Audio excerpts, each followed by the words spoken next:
arjesta. Tässä on todella hieno väri. Puhutaan radioaktiivinen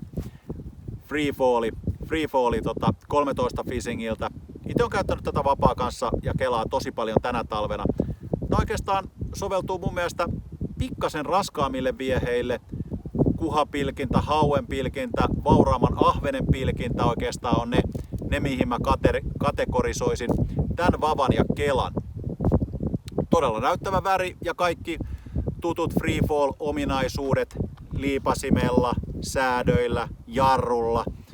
Ja todella mukava väsytellä kalaa ja tartuttaa kalaa. Voin suositella ja itse rakastun oikeastaan tähän väriin heti ensimmäisenä ja sen jälkeen toimintoihin. Kireet siimoja!